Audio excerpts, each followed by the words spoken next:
All right, welcome back.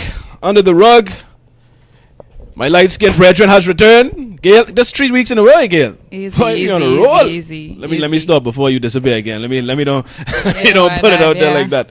I actually sat in my car for some time just to ensure that I'd be able to be here today, Greg. So. Well, listen, I greatly appreciate that. Because you know, home is that's a draught. That's a stone's throw away. That's a good draught. But I appreciate it greatly. Your contributions are always insightful, always well thought out, and always appreciated. Thank you. So, and I like to have, a woman's perspective on these issues, especially a young woman. I mean, even though you ain't so young no more. But you calling me out like that? A young woman's perspective on these issues. I 22 to 24. You are what? I 22 to 24. How much years ago? Don't worry about that. All right, but we're going to be discussing something that's very prevalent in this society, and it's very disturbing. And it's normalized, unfortunately. It's something that's become, I think, a part of our culture. I don't know if Gail would agree with me, but it seems to become a part of our culture. And that's this rape culture, sexual assault culture, sexual misconduct culture, where, and it's mostly women. Women are preyed upon by men and sometimes other women. Yes. So it's not just men, but women are preyed upon in this country, whether it be in the workplace, whether it be just catching the bus, whether it be walking the street, just pretty much anywhere they go. And the worst, what I think is the worst part, is the sexual assaults that happen within homes. Yes. So even when it's not in public. Okay, so before we start, we just want to acknowledge that men are victims of sexual misconduct, sexual abuse, rape, and everything else that we're discussing here today. However, we'd like to focus on women today. Just putting that disclaimer out there because I know it's going to be like, what about the men? Blah, blah, blah. There actually is a case with Terry Crews that has made headlines recently where he describes, being... I don't think he described it as rape. I think he described it as sexually assaulted by a person who is higher up in the Hollywood. Hold on. Yeah. Terry Crews, the Incredible Hulk. Right. The same big, muscly dude. Right. Damon from Friday After Next. Yes, sir. He was a victim of sexual assault. Yes. Now you got to fill me in on this one because I did not hear this story. I will look up the story for you now, but you understand... what you led with, which was that he described him as a large man. Yes, a very large man in stature and so on. You described him with some degree of disbelief. Yes, a large degree of disbelief. That's very surprising to me. Yes, based on his size and everything like that. So I'm just quickly looking for the story for you now. There's a few stories here, but I wanted to... see what he says. And from what you remember, was it did it take place in the home or? I'm not sure. In a workplace? Basically, this stemmed from Harvey Weinstein's scandal. Oh boy! And so Terry Crews and another actor called James Van Der Beek. I don't know if you remember Dawson's Creek. I think that's the same actor, right? Yeah, nobody used to watch that. Nobody used to watch that? No, Bahamas, I know. I blame my Caucasian background. No, Bahamas, I know used to watch that. Yeah, wait, Dawson's Creek I know of it now. Nice. It used to come on the WB. Yeah. I remember I used to watch WB quite a bit, but I never used to watch that show. Okay. But I know of it. So Terry Crews tweeted and said, "My wife and I were at a Hollywood function last year, and a high-level Hollywood executive came over to me and groped my privates." Last year? Yep. I decided not to take it further because I didn't want to be ostracized. Par for the course when the predator has power and influence. I let it go, and I understand why many women who this happens to let it go. Who's going to believe you? Few. What are the repercussions? Many. Do you want to work again? Yes. Are you prepared to be ostracized? Wow. No. So essentially, and Terry Crews is 49 years old. So he had an experience where somebody touched him in a place that he did not want to be touched. Somebody did not give permission to enter his personal space. I want to know who this person is. Who gonna roll up on Terry Crews and just grab him by the Do you penis? understand how big your ego has to be to follow through with that? Not even your size. More than your ego. Like in your mind, you already decided this is okay. And it's the discussion into why people think it's okay to do this. So, and again, another important part of that is what the things that ran through his head after it happened Right. that stopped him from, Yeah. doing something about it. And I think women face that a lot, especially in the workplace. And we have a culture that kind of produces the idea that if you talk about it, no one's going to believe you. You see what he said first? Who's going to believe you, first of all? And our first reaction when somebody says that they've had this sort of experience is disbelief, Yeah. which is the worst thing off the top. And people like to reference when people lie about stuff like this, or when they're embellishing, or whatever the case may be. And the percentage of people that actually lie about it is so minute compared to the actual cases. And when somebody lies about it, that is harped on so much more and built up so much more, to the point where people's first reaction is, you know what? They're not telling the truth about this. Well, my reaction, well, at least nowadays when I hear these things, I tend to, I kind of stay, and I want as much information as possible. I try not to jump to a conclusion or jump on any side when I first hear of any instance or something that took place, right? So I try to get as much information as possible. So I'm not on anyone's side when I hear these things, because we know it happens a lot. But we also know, like you say, the occasions may be rare, but the possibility is still there that someone is lying. And we've had people that have been in jail for people that have lied on them before. So it is a possibility. So I don't want to jump on anyone's side when I hear these things. But that is a factor that prevents, like I said, a lot of people from coming forward with these things, because they feel as though they're not only not going to be believed, but then there comes this victim blaming that a lot of people tend to do nowadays. I think the most, and I just want to warn people again, what we're discussing may trigger some sort of emotion, may trigger memories. So if you are a person who has lived through this sort of situation or familiar with it, and you would be uncomfortable with this conversation, then we advise you to, stop listening at this point. But we'd like to be frank and have an open discussion about this. So just a warning out there regarding our topic for today. But I just think that while this is actually happening to you, right, your first thought is actually processing that this is happening, and this has happened. And it's a moment of, I want to call it shock, but it's a moment of, there's a fancy word for it. I don't want to mispronounce You gotta be it, fancy, though. man. I was going to say incredulity, but I don't think I pronounced it right. So We let ain't me gotta leave be that fancy. big word alone. Yeah, leave that alone. But there's a moment where you are in your mind trying to process the fact that this is taking place, and afterward has taken place. And to get over that to the point where you actually come forward now and you're actually talking about it. The gap between it happening and you having you enabling yourself to take that power to come forward about it is so major. That's the only way I could describe it, because things like you say, things are happening every day, and people refuse to talk about it. They refuse. It's just as he said, I just went on with my life. And there are a lot of people that have had this experience, especially women, who have taken on that same attitude to say, you know what, I'm just going to move on with my life. This happened. I'm going to bury it here and just keep pushing forward. But think about how serious that is. That, like, how bad it must be for someone to put their career over their bodies, their safety, you know what I mean? Like they would just grit their teeth and bear these situations so that they could continue to get work or to be paid or keep their job, or it's crazy to me. And I get it, I understand it, but that's dangerous when someone can have that amount of power over you because you need this income so badly. And that's why these people that actually do these things can be referred to as predators, because they prey upon those vulnerabilities. They see that almost break in the armor, or in your armor, where, for example, he wants to work. He's in an industry where he wants to work. How are you going to feed your family otherwise? Not saying he can't. He does have endorsements and so on, but think about the amount of money that he's playing with on a daily basis to get to the point where this has happened to you, but you know what? This is more important. But think about this though, Gail.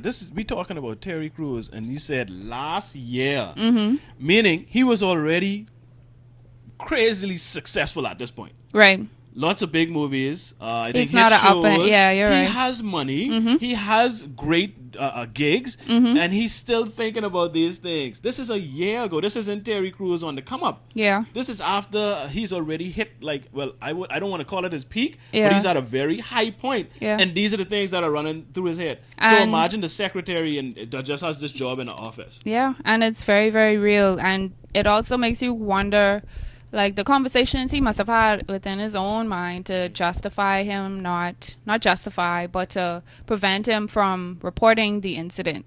Because I'm sure if this person is a top Hollywood executive, right, if he was to report it, let's say, that's going to be scandal for him and his family. That's going to be...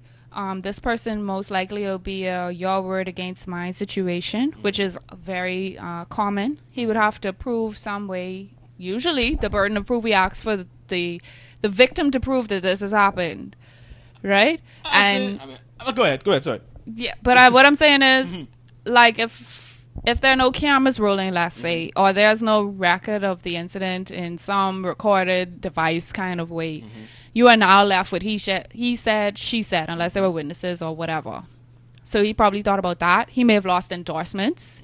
He may have been blackballed in the industry moving forward. I'm sure all of these things were in his mind. And I'm sure these things are, like you mentioned with the secretary, these same conversations happen. If I report this, what's going to happen next? And what's going to happen after that? And what's going to happen after that? And usually the results are never good. No, never. Well, I just want to pull up this post that you initially, you tagged me in this Posted, post yeah. about it. And it says, I don't know who Tracy G is, and it's an artist or something. Anyhow, I don't know who she is. But she said, I know not one grown woman who during her years on earth has been able to bypass the experience of sexual misconduct at the hands of a man. Yeah.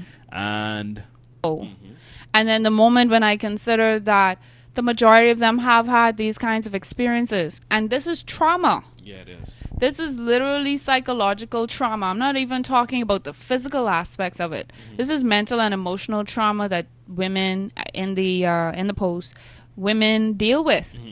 So essentially, it's a common occurrence in our society, and it's almost accepted to be the norm at this point. Like you almost accept that should you do X or Y or Z, and these can be everyday activities, you can be assaulted, or you could be raped, or even worse, lose your life at the hands of violence. Yes, most definitely. And like I said, it's alarming. It's disturbing. The amount. I mean, the high amounts of cases. And the sad part is most cases. Well, let me not say most. I don't know. I haven't done any studies, but a large number of cases don't even get reported. Right. You know what I mean? Because like the whole Terry Crews situation, people they weigh what they feel would be the benefits as opposed to the detriments of the situation, and they just decide, you know what, it's easier for me to just deal with this. Yeah. And I think a lot of people, we go through so much in our lives, so much difficult times, so much things we have to face, we just start to just get used to bad treatment, and we just used to dealing with things. We put on this armor, and we just learn how to deal with tough Right, situations. yeah. As Just keep opposed it to reporting moving. it. And it's become cultural, and this whole don't snitch or you don't tell, or the worst part, especially in this country, you can't shame the family name Right. like that. You can't let it get out. And the biggest rapist is be right in the house with your Right children. in the household with your children, and usually family members. Yeah, I wanted to actually talk about how we cultivate this culture of rape within our children. Okay, go ahead. Because even an experience where, I don't know if this has happened to you before, but you visiting family or you're around relatives or people that you're not familiar with, and a person like, oh, give me a hug, right? And you are expected to embrace this person even though you do not know them. So you now, little Jenny is there, and Uncle Steve with his pedophile self. Oh Lord, I got an uncle named Steve. What a sick. Ah, Lord, sorry, Steve. Uncle Joe. Hopefully you know Joe. Yeah. Says, yeah, Jenny, come and give me a hug. And you as the parent, you're now there. Jenny, man, come on, give Uncle Joe a hug. That's your uncle. Give your Uncle Joe a hug. Meanwhile, the child, I as a got you. child, you are feeling totally uncomfortable with this situation. You don't want to kiss Uncle Joe or hug Uncle Joe. But now your parents are giving you this incentive or pressuring you Right.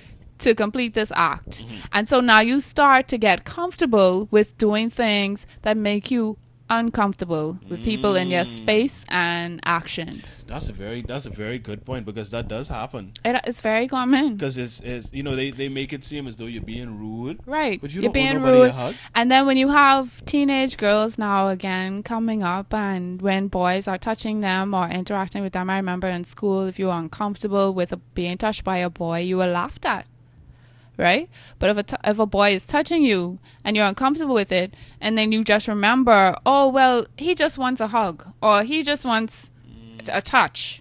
You're uncomfortable with it, but you're following through because you've now been trained that, you know what, even though you're uncomfortable with this, you're not going to verbalize it, but now you're uncomfortable with this. This is a norm. This is what you do. And then in every situation moving forward, you find that people are very uncomfortable with what's happening, extremely uncomfortable with what's happening. And sometimes the line is crossed where it's really more than a hug. It's worse than a hug. Yeah, and I really hate the situations where it happens within the family, and the family covers it up because they don't want to face the shame and embarrassment to their name, or bring down attention to the family. And I think we would be blown away if we knew the exact amount of households this abuse takes place in, sexual abuse, and the amount of times it's covered up by the mothers or whoever is the head of that household. I think we would be like blown away and can't handle the numbers of households that this actually takes place in. Yeah, I also, in terms of children, again, raising this culture from young, when you tell little girls to put their clothes on in the house, because men are in the house, and it kind of makes you wonder what kind of men are in the house where a little girl can't walk around in, let's say, her undershirt or her underwear, and she would be considered inappropriately dressed within her own home. And I mean, this may take it elsewhere, but Bahamian women, for example, we cover up a lot. Yeah. We cover up a lot. There are other cultures, the women can walk around in a swimsuit and not feel as though they're about to be raped. Bahamian women, in terms of us and how we go out or, go to the beach, especially, I've seen women almost in full club outfit. Full club outfit. Their Saturday's best. And it's not necessarily that they're insecure about their bodies, but they have been taught to cover it up because someone is going to find them sexually attractive. And when you have that in a home, that's a dangerous situation. For some reason, I can't see the comments. Like, I just have like a few. Okay. I have a few comments, but I can't see them. What's that? But go ahead, Gail. You were making a point. Bahamian women do feel like they have to cover up. So you're in the home and you're telling, again, little Jenny to cover up in front of Uncle Joe. What's wrong with Uncle Joe? Why Uncle Joe looking at little 4-year-old Jenny or 6-year-old or Howard, whatever age, because the predators are not, they're not discriminating against age. And again, I have 2 friends whose mothers left them with their friends, female friends, to babysit them, and the female friends were the ones who actually touched them or raped them or performed some sexual act on them at a young age as well. So I'm not only saying Uncle Joe is the problem, but females as well are perpetrators of the same type of behavior. This is interesting. Lorena says, kids seeing booty smacking and groping as funny when family members do it or have done it to them and never speak out against it because they are laughing too. Exactly, and this sort of thing is normalized. Booty smacking and groping. I remember my parents raised me in a very, what do you call it, like... strict? Yeah, not only that, bubble? But yeah, like a bubble, naive bubble, I guess. Okay. So I didn't know that people touch each other inappropriately. That wasn't part of my reality in grade 6. I remember this clear as day. And there was a boy in my class. We decided that we were going, first of all. It was like 2 days. What grade was this? Grade 6. Okay.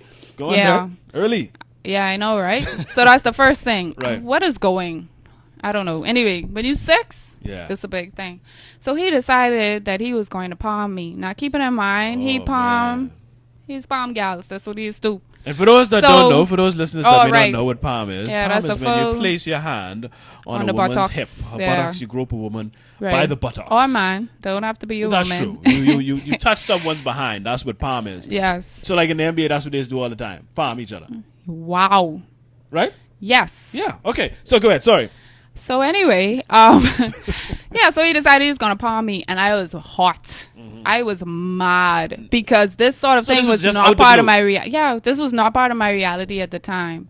But what I didn't know is this is the experience that primary school children are having right now. Where do Even you though think I it wasn't comes from at such a young age, Gail? they're exposed to they're exposed to everything. And as Lorena mentioned here, kids seeing booty smacking and groping as funny.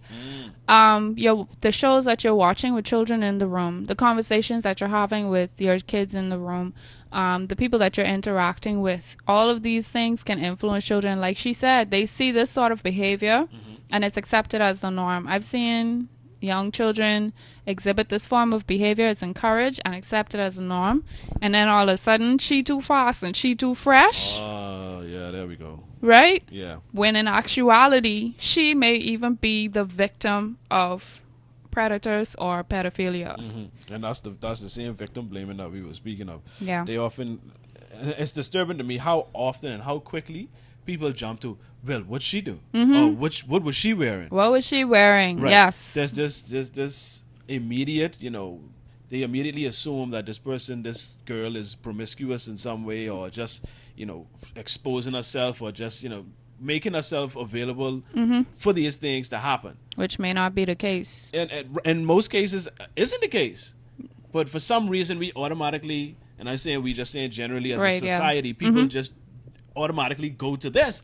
And I wonder why that is. Yeah. Why is it that we automatically go to, well, these young girls so fast, or they too hot, or they look what they wearing, or why do we automatically go to that? I don't know. I could only speculate because I feel like children are so innocent and deserve. This is already like taboo.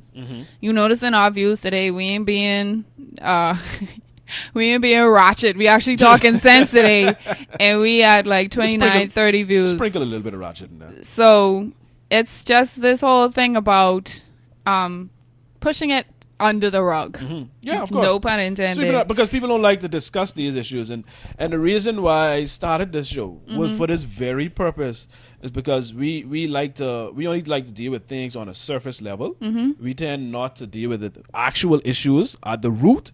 And this is one of the root issues that I think is just continuing to destroy our people, which then in turn causes us to destroy our country, because hurt people hurt people. Yeah. And it's just a never-ending cycle that we don't seem to want to deal with. We just want to, stick our head in the sand, as they like to say, or pull the sheets over our head and act as though it's not happening. We pretend as though these things are not happening, and then it just continues to grow because we don't want to deal with it. Yeah. And that's the issue. That's the problem. I had a male friend actually that I was speaking to, or I don't know if I had called them a friend, an acquaintance, I guess, that I had spoken to about this kind of thing before.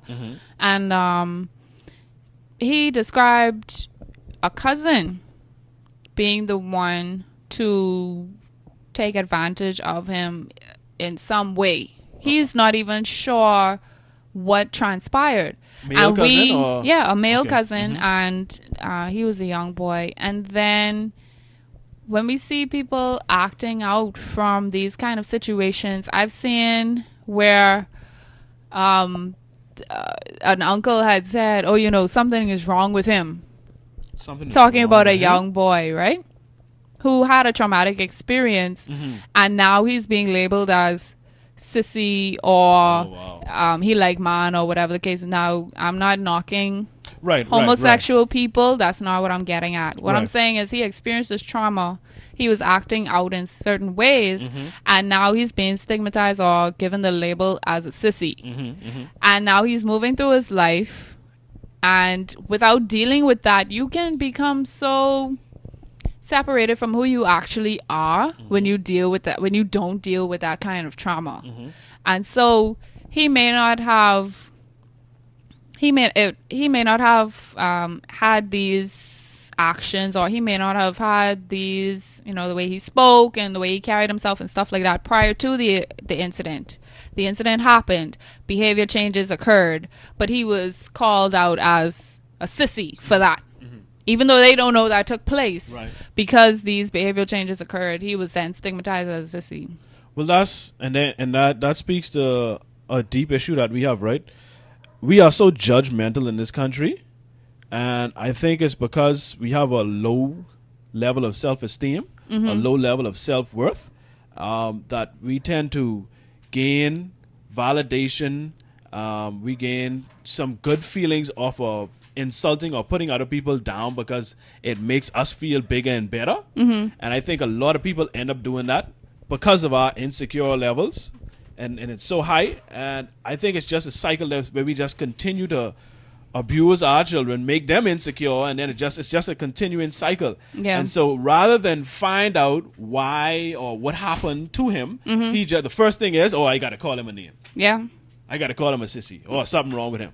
You know what I mean? Why not find out what's wrong so that you can assist? And this is a family member? Yeah. Family. Your own family? And it's usually a family.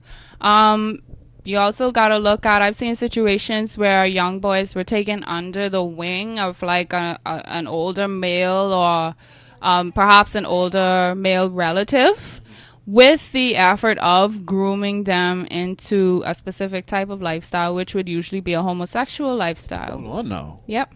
So what you have is the older person will start to maybe pick them up, carry them around. They want to take them to a church meeting. They want to take them to an event or a fair or whatever, and gain that trust. Now you have the trust of the family, and you have the trust of the potential victim. And then I've seen where he would then introduce a sexual act into the relationship, and then moving forward from there, essentially groom himself a partner. Wow. And that has happened, I know, on numerous occasions. You know of these, personally, people that have, wow. Older men that would act as the big brother, so instead of the father figure. Instead of PRAYing for them, right, they are PREYing on them. Yep. We could talk about that case in the church a few years back. Which one? With semen on the church floor because of counseling sessions. Yeah. Again, gaining the trust of the family and gaining the trust of the potential victim, and then introducing behavior that is inappropriate in an effort to groom them into exactly what you would need sexually at the time, which is just devastating for the person. That is sick. Exactly. That is sick. But I think these things we experience, I think, is a combination, I think it's a combination of nature and culture. Because, let's admit it, we're human beings. We are sexual beings. You are attracted to people. So you have sexual urges. That's the natural part. Right. But we also have the ability to control these things. Yes. But I think over time, we have created a culture to where certain things have now become acceptable, and it allows for repeated sexual offenses to take place. And I think it's that combination of, nature and culture that has us where we are right now. I don't know where it started. I don't know where this whole culture started. Maybe it started a long time ago. I don't know, but I just see it continuing to repeat itself. Yeah. And it's simple things you see on an everyday basis, small things, small things. Like, give us some examples of things we may not know. Because I'm a man, right? Okay. And I think there's a disconnect. I think there's a disconnect because women feel some things may be offensive, and a man may feel like it's not. Right. They may feel like, man, but I only telling you your bongi look good in them pants, man. I giving you a compliment. You know what I mean? Like, so what are the things, where's the disconnect? What are the things, you personally, the things you are uncomfortable with as a woman that men seem to, because I'm sure you've had experiences where a man would try and defend his actions as, man, I only telling you this, you look good, that's a compliment. Give us some of the things or those examples where a man did something, you felt it was inappropriate, but he felt it was appropriate to do. Give us some of the things. I don't mean to laugh, but it's like, it's so sad to me that there's so many to pick from. The most recent one was a young man was in a social setting with me. And, we're acquaintances again. I hailed him. Everybody wants the hug. You got to go hug to greet. I don't know why this is the thing, but it is the thing. So you got to hug everybody to greet. So he hugs me. Okay, cool. We are again in a social setting. We socialize. He comes to say something to me and touch my arm. Right. I'm like, okay, maybe because sometimes when you're talking to somebody, you might just reach out and touch them. Right. So, and already I'm justifying the behavior, right? Then he comes to walk past again, and his hand touches my knee. Oh. So I said to him, "Don't touch me." Right. And I said it a bit louder so that one or two people on either side of us would be able to hear.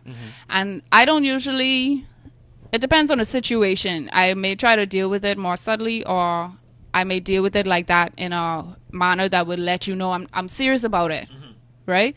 But he looked at me funny, like, what you mean? I wasn't trying to invade your, I don't know what he was thinking. He just was like, it was nothing to him.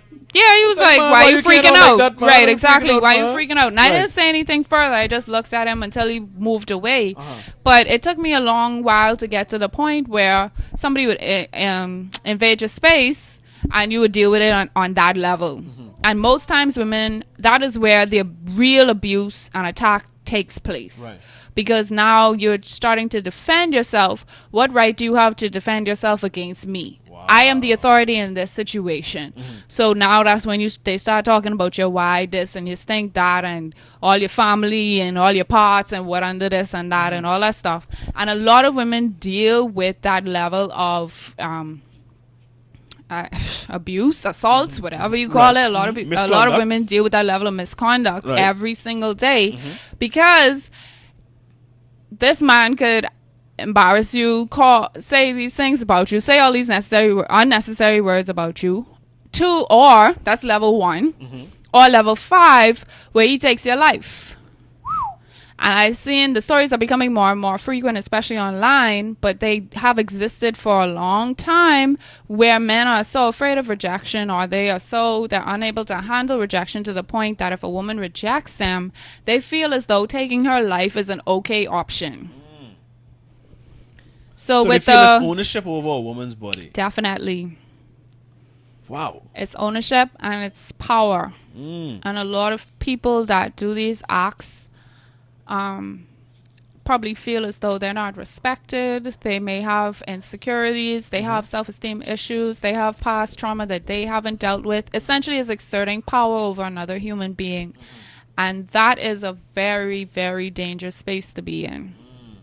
Well, I think everybody know my position on this issue, where I feel it stemmed from. Well, partially, not entirely, but I think the Bible and Christianity plays a big role I've come to this position because I can only go off of what I hear people say, and oftentimes I hear people quote scripture from the Bible when they say these things. The man is the head, and the man's supposed to be in charge. A woman ain't never supposed to lead. They say these things and they repeat these things from the Bible, and so I could only come to the position that, well, the Bible and Christianity has a role to play in men feeling that they have some form of ownership, power, and position over women, and women too. I've heard a woman say on numerous occasions, she ain't supposed to be in charge of no man. A man's supposed to be the head. Yeah. She's never supposed to be in charge. And so it's not just men that feel this way. You have women that share this position as well. Yeah. And this is why I think it continues to go on, because misogynistic men raise misogynistic women. Yes, and that's like almost a can't win situation, because if you have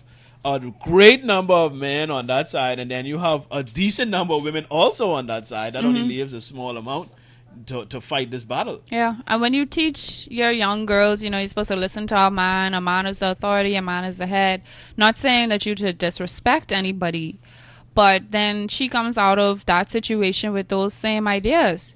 And for a long time, I believed that, because I was raised in a very religious household. How long did you believe? Like, when did you stop believing that? At what point, and what made that happen? Probably when I had bought my car and I had moved out.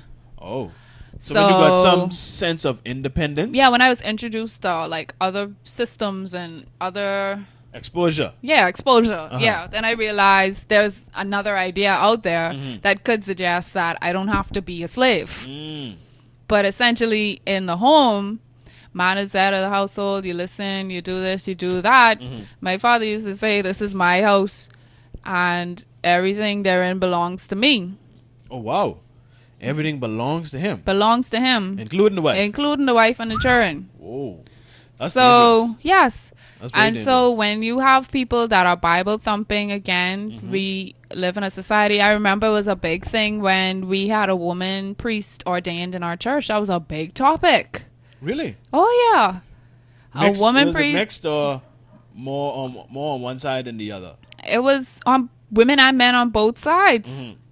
And, Right? But there disapproval exists. or? Yeah, and disapproval on the solely based on the fact that she was a woman. If nothing else at all. The fact that she was a woman, people stopped going to the church Oh, wow. because it was a woman I thought pastor. you go to church for the Lord, though. Oh, no. Mother said. Some people do. Some people do. Right, okay. Yeah. That's what I thought. You go to church. Yeah. But I hate when people do that. Like, when they judge someone's character just based on their sex, I hate that. There's just recently, there was, and it happens on both sides.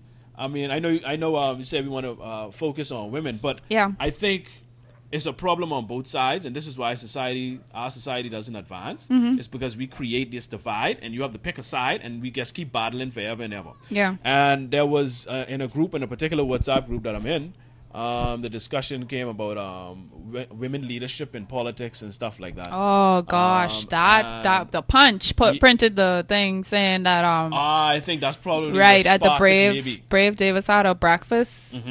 Breakfast. Tell me the story, whatever. because I don't think I got that full story. I heard. Okay, so Brave Davis had a breakfast convention, or I'm not sure, prayer breakfast. My apologies. Okay, prayer breakfast. Right, so we had a prayer breakfast, and I guess the subject was raised that Glenn Santa Mara might be running for leader of the party or whatever, and she essentially was told to stay in the kitchen and the bedroom. Who said that? They don't say. Now there's speculation as to who said it. The people who were there know exactly who said it, and Right. there's rumors as to who said it. I don't know the person, so I don't know. They are listed as a PLV stalwart, some. So Stay I in the guess a kitchen. high-ranking official in the party, and she should have learned from Loretta Butler Turner. Oh, wow. There's no space for women at leadership, and if Glenn's running for this, then she needed to come with Obi as though. She can't lead by it was all of that. Wow. But it was. But the people agreeing. And a lot of people. Everybody agree. laughed. That was the thing. Oh, really? Right. When the comment was heard, everybody laughed. It was funny Oh my goodness. that she should stay in the home and she should stay in the bedroom where she belongs, or where she could run things. Wow. But then again, like I said, that's on both sides, because, and I think what happens is, and I think this is where the comment came from that I'm about to mention. It's because women start to build up feelings after being told these things their whole lives. They almost start to build up a resentment towards men almost. Oh yeah. And this person was like, they feel like a woman should be in charge because they feel women make better decisions anyway, and they could make the tough decisions when the time is right that a man can't do. And I was like, hold on now. See, the problem is, Greg, that nobody else is thinking that. So we have to go to the extremes. We have to say that women can do this and that, because if we don't, nobody else will. No, but that's fine. No, but you see what you said? The extremes. But you see what you said? You said that women can do these things. I know women can do these things. I'm not saying that they can't. But what I hate is when you say someone is going to do something better just by virtue of their sex. You understand?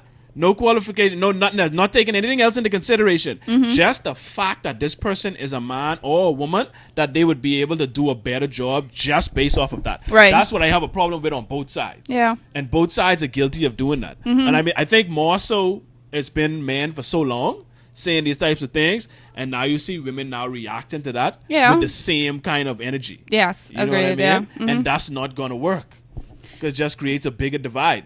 I see a comment here I wanted to comment on from Shana Edgecombe. She said, I wish men would stop with pet names with women they don't know or just barely acquainted with. Oh, now see this to go back to earlier. Please tell. Let's hash this one out now. Because To me, okay, you know what I say Go to ahead. men like you who may not be able to get it from my point of view.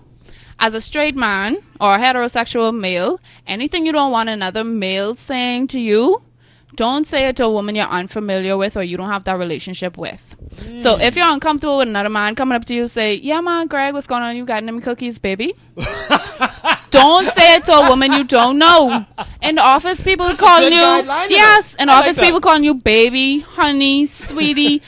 A coworker called me baby, and I felt dirty after he said it because we ain't on that level. Right. We don't have that kind of relationship. But it's so casual, and not only men do it, women do it in the workplace as well, and it's just unprofessional, uncalled for. You on the road, sweetie, this your order, honey, this your order. Yeah, you may see nothing wrong with it, but if you wouldn't address another male in that manner, don't address me as such. Now, see, and I like that guideline, right? Because that's an easy one to follow.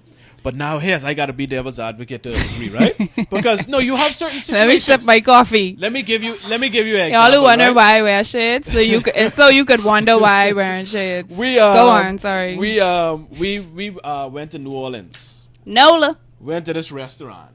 It's a real country atmosphere, real, family down home type atmosphere, nothing bougie, where they feel like, those places that they try to make you feel like your family. Yeah. And so, like, the old women were like, hey, honey, what can I get for you, baby? Right. Stuff like that. Like, I didn't feel offense. I didn't get offended by that. You know what I mean? I didn't feel like it was unprofessional because I understood the context. Right. I understood that she wasn't trying to make advances or this was just, I was like, you know what? And where you she's know from, what? this is probably just her culture. This is how they address each other, you know what I mean, where she's from. And that's an assumption for you. As a woman, if a man is calling you honey, sweetie, or baby, your only thought is, or I shouldn't say your only thought, but 9 times out of 10, I bet your thought is, I wonder what this man think. How this man think this can end. Right? Because in your situation, a woman calling you honey or sweetie, that'll end right there. In your mind. You don't even consider that she's sweetying you up for a little assault in the male restroom. For women, a man calling me baby, he's familiar. Now, when people call you baby, what does that indicate? This is how far you're going as a woman, right? If he's saying these things to you, at least my thought, I guess, let me just speak for myself. Maybe other women can comment, but I wonder, where does he think this is going to end up? Because you let the door open for that, and it's open for whatever he believes. He already sees you as property, and this is a society that we're living in, right? The man already sees you as property, or something to conquest, or something to put on his mantle to say he already deal with that, regardless of how we dealt with it. So now you open yourself up to that, especially in the workplace. Then you start to see them get a little more friendly, right? And a friend of mine told me this a couple of years back, and it stuck with me. So, like, every day I think about this, right? But he said, these niggas don't want to be your friend. Listen, I agree with them. These niggas don't want to be your friend. And my parents didn't teach me that. I don't know if y'all parents did, but I was kind of taught to be cordial with everybody. I was taught to have manners. You want to put all this pressure on your children for having manners and talking to strangers? I was taught to have manners and all these other things. And when you open the door for this sort of behavior, you don't know what you're opening the door to. Okay, so I get it. Because I'm a man, I'm not thinking that mom can, push me in the bathroom and try to take advantage of me. So it's not a thing. Well, I mean, I see what you mean by that. But again, like, I think I also read into the situation differently. But again, like you said, maybe it's because I'm a man that I'm going to read into it differently. And because women face this threat so often, that's more to the front of their head. You know what I mean? It's right there because they face it so often.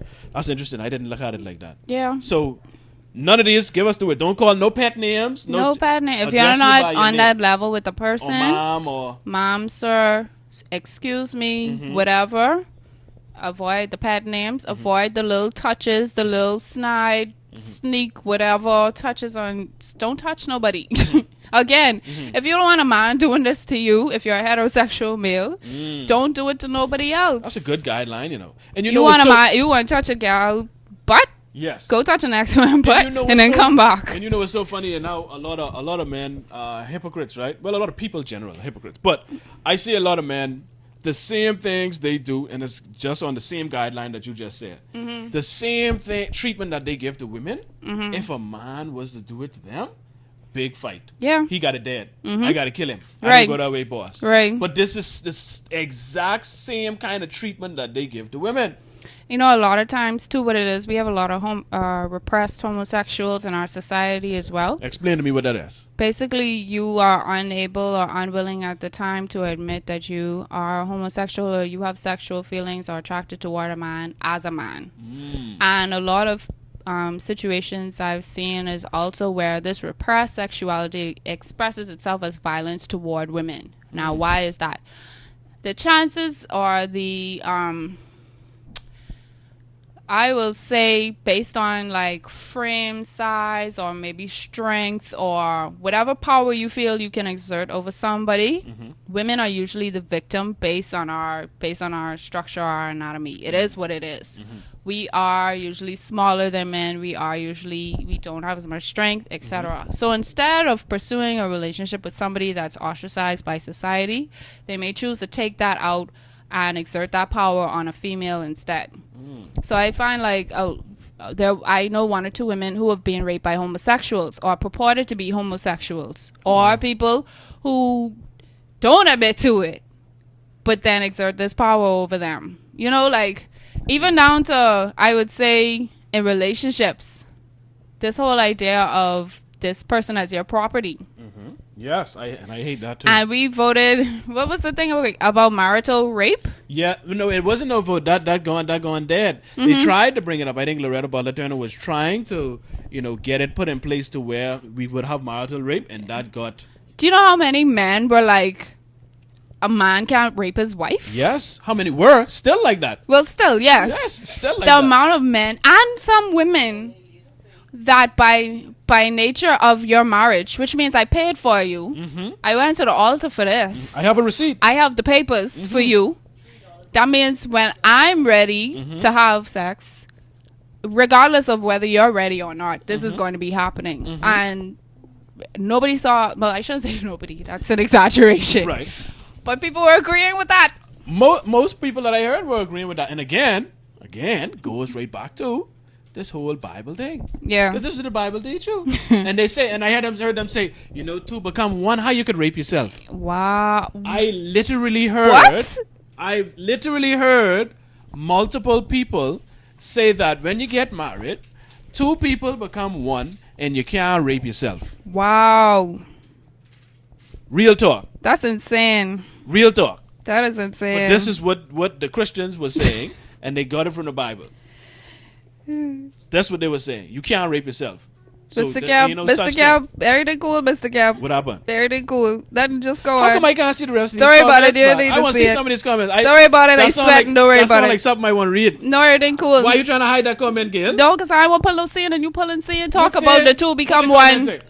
Oh, okay. I want the juicy comment. Well, actually, you could call people I know. Shanna, oh yeah, don't forget you could call people. Yes, call The number is pinned. 804-5219. We'll be on for, oh jeez, we done almost an hour, mother. Yeah. We got about 10, maybe 15 minutes left. So if you Shanna want to call said- and contribute, 804-5219 is the number, 804-5219. There's- Chrissy was supposed to be here. I tried to call Chrissy, but Yeah, we sent someone out said an that- APB again for but Chrissy Love. someone said she was on a call with her lawyer, so she was on a very important call.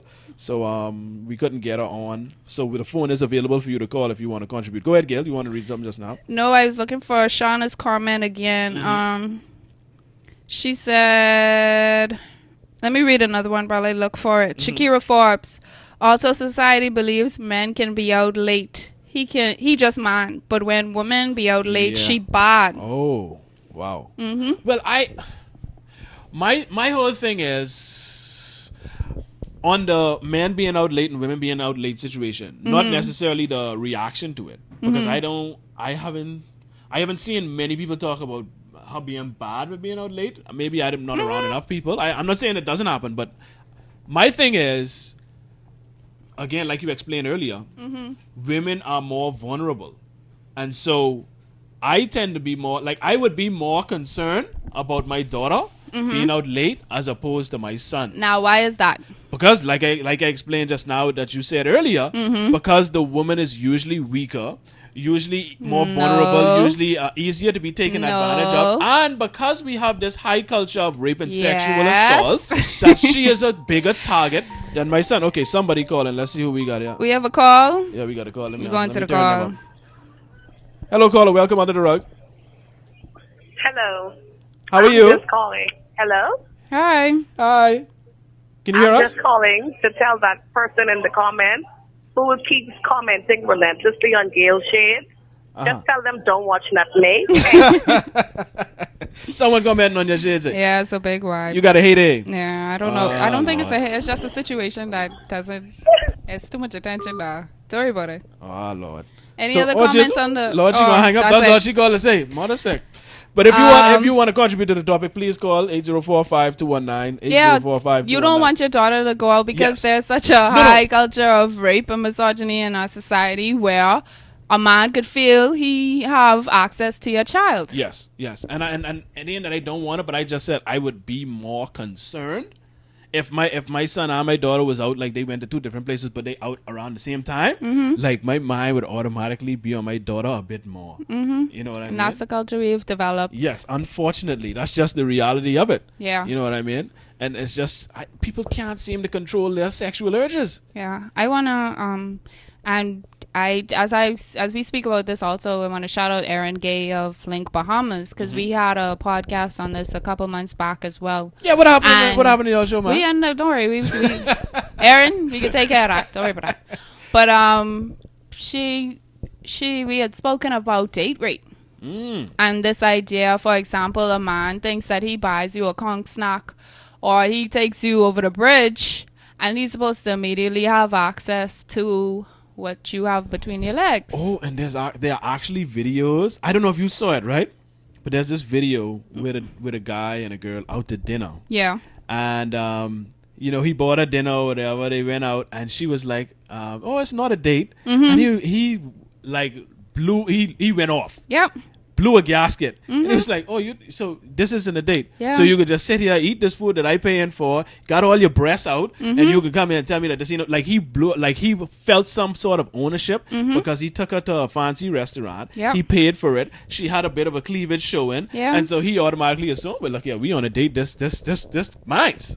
You know what I said one time? A male friend said that he was coming to pick me up so we could go out, right? Okay. And I live Coral Harbor. So already I know there's a 30-minute drive minimum. And my mind, it's so ingrained, the culture is so ingrained within my mind, right? He said he was coming out there to pick me up, and I told him no. So he asked me why.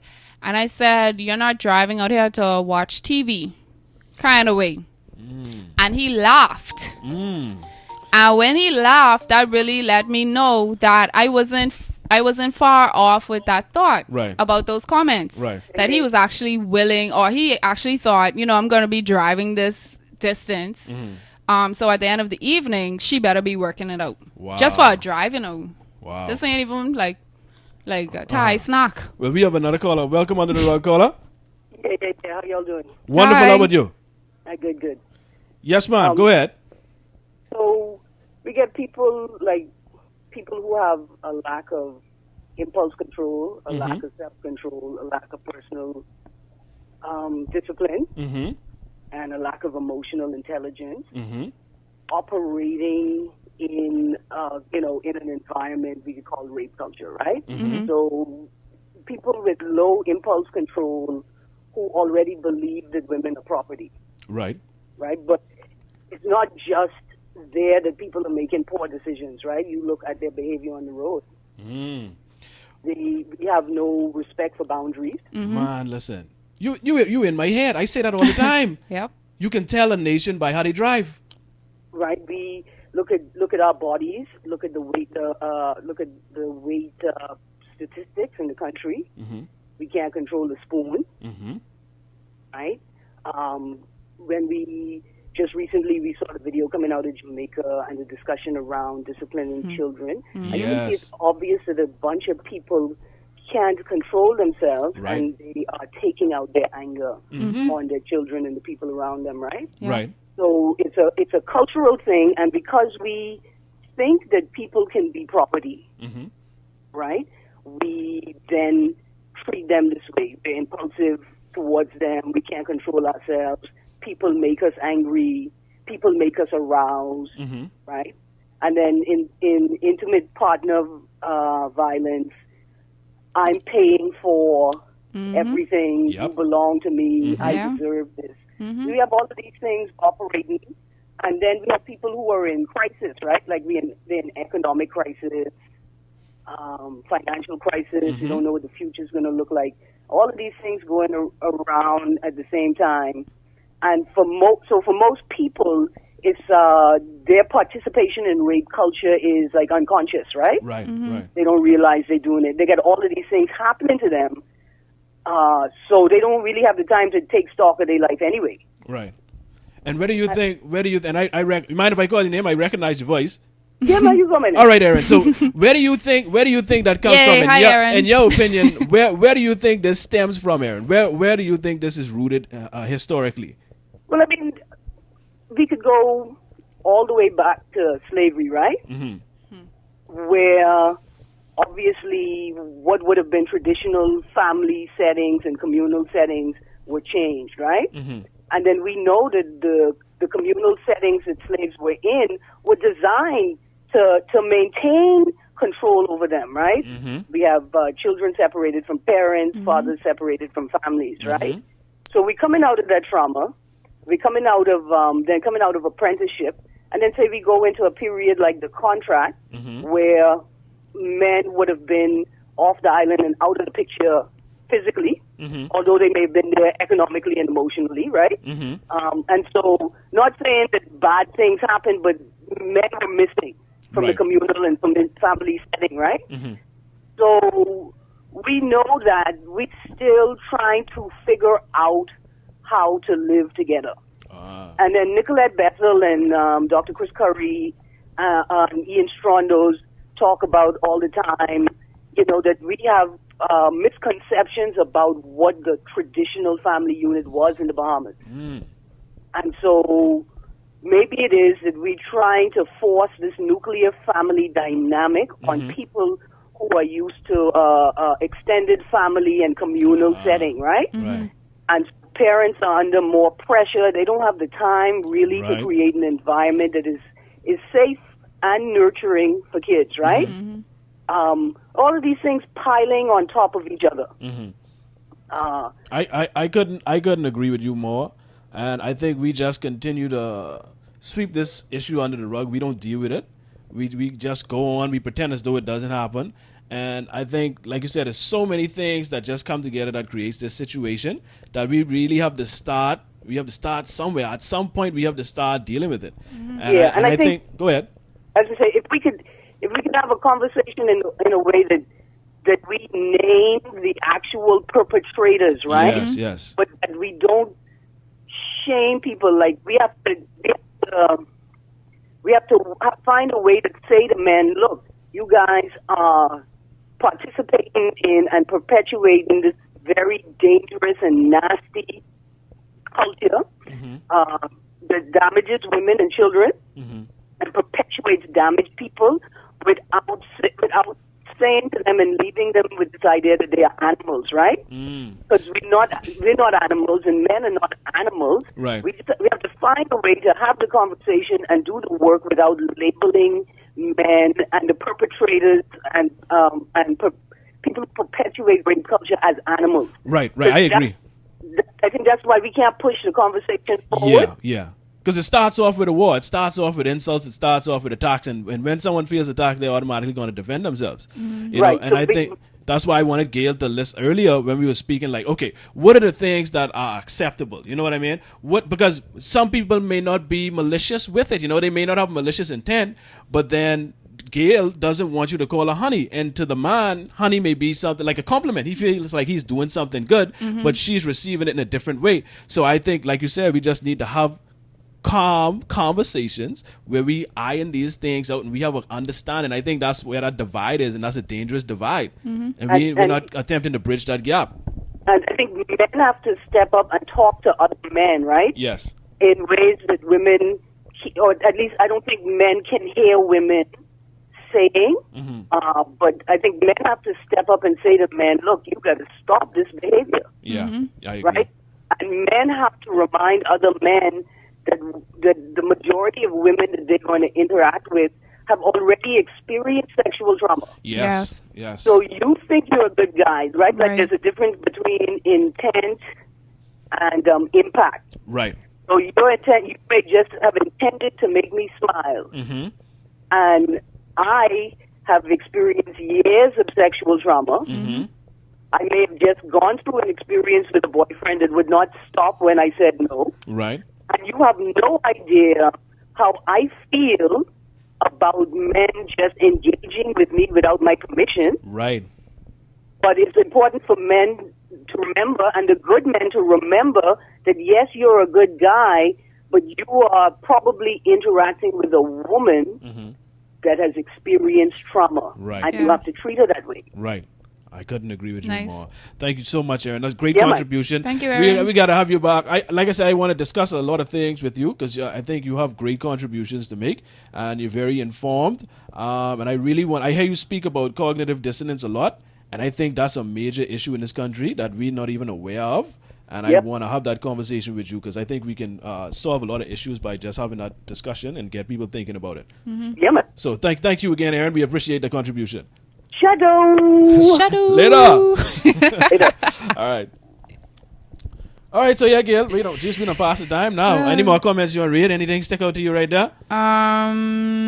No. Vincent said, while it may sound awkward, but the same situations apply to women these days. I think that's a valid point to make. I think he was talking about women with sexual misconduct toward men. Yeah. And I also wanted to say that that we also have to move away from this culture of once a man says it, it's true. Because this conversation has been going on literally for years. But all of a sudden, when Terry Crews admitted it, I've seen men that have kind of been on the fence or whatever with the issue be like, this happens?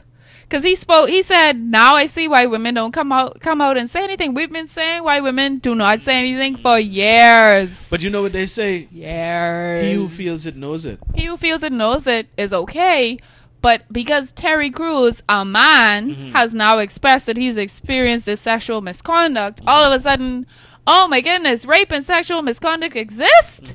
Wow. I think we have to get to a point to where we can have empathy even if we don't have experience. Right. Right? So it shouldn't be he who feels it knows it all the time. Oh, a man said it, so it must be true. Right, but because even not even in only this situation, but like let's say with racism and other issues that we face, people. Hey guys, unfortunately the rest of the video got cut off. But if you want to check out the full show is on SoundCloud, soundcloud.com/go under the rug. That's soundcloud.com/go under the rug.